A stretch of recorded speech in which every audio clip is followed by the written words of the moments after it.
He sat across my hips.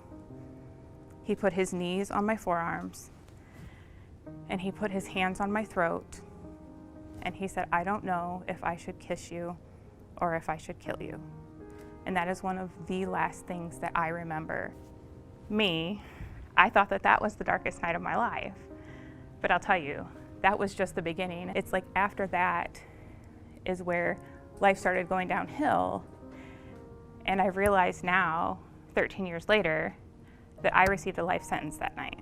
And so within like 6 or 7 months after my injury, I started passing out for no reason. I had started having, they diagnosed me with POTS, and neurocardiogenic syncope. I was passing out. I was in a trauma room with a shooting victim one day. We were putting in a chest tube. I went to take the clothes to put them in the brown paper bag, went to put it under, stood up, bam, out. I ripped the chest tube out. I was out on the floor, heart rate in the 20s. Nobody knew what was happening to me. I was having anaphylaxis, idiopathic. I saw different people at University of Michigan.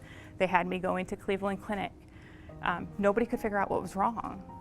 Heart rate high, low. I had been paced. I had been cardioverted.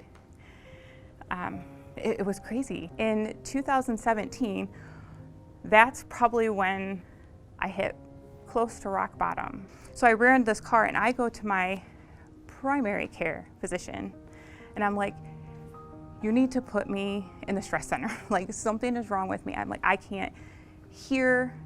I'm like, "I can't, either I can't hear anything at all or I hear everything." I said, "I can't go into public places."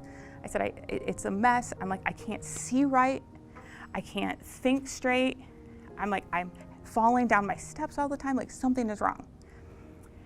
And she's like, "Maybe you have a strong history of cancer in your family. Let's do an MRI. Maybe you have a brain tumor or something like that."